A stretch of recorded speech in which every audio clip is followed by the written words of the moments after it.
বাংলাদেশের বিশ্বকাপ ভাবনা নিয়ে আসলে কথা হচ্ছে, বাংলাদেশের খেলা হবে কি হবে না এই বিষয়ে আইসিসিকে আবারও চিঠি দিয়েছে বিসিবি।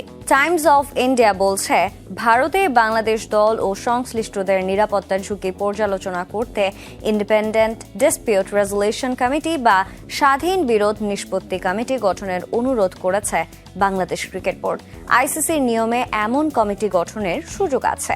এই কমিটির সিদ্ধান্তকে চূড়ান্ত ধরা হয়। নিরাপত্তা ঝুঁকির কারণে টি-20 বিশ্বকাপে ভারত থেকে বাংলাদেশের ম্যাচগুলো শ্রীলঙ্কায় সরিয়ে নেবার দাবি আইসিসিকে জানায় বিসিবি, কিন্তু বাংলাদেশের সেই যৌক্তিক দাবি বুধবারের আইসিসি সভায় খারিজ হয়ে যায়।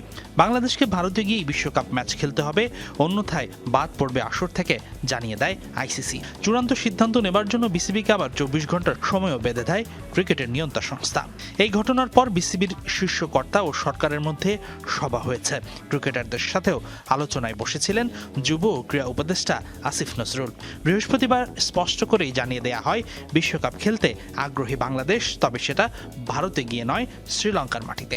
আইসিসির সাথে আলোচনা চালিয়ে যাবার ঘোষণা দেন বিসিবি সভাপতি আমিনুল ইসলাম বুলবুল। আমরা এখনো হাল ছেড়ে দিচ্ছি না, আমরা আবার আজকে কমিউনিকেশন করব আরো কিছু জিনিস নিয়ে এবং চেষ্টা করে যাচ্ছি যাতে আমাদের ছেলেরা বিশ্বকাপ খেলতে পারে। সেই আলোচনা চালিয়ে যাওয়ার প্রক্রিয়াটা কি বিসিবি স্পষ্ট করেনি, তবে শুক্রবার টাইমস অফ ইন্ডিয়া দিয়েছে সেই ধারণা। ভারতের এই গণমাধ্যমটি বলছে, আইসিসিকে আবারও চিঠি দিয়েছে বাংলাদেশ ক্রিকেট বোর্ড, যেখানে বলা হয়েছে ভারতে বাংলাদেশ দল ও সংশ্লিষ্টদের নিরাপত্তা ঝুঁকি পর্যালোচনা করতে ইন্ডিপেন্ডেন্ট রেজুলেশন কমিটি বা স্বাধীন বিরোধ নিষ্পত্তি কমিটি গঠন করা হোক।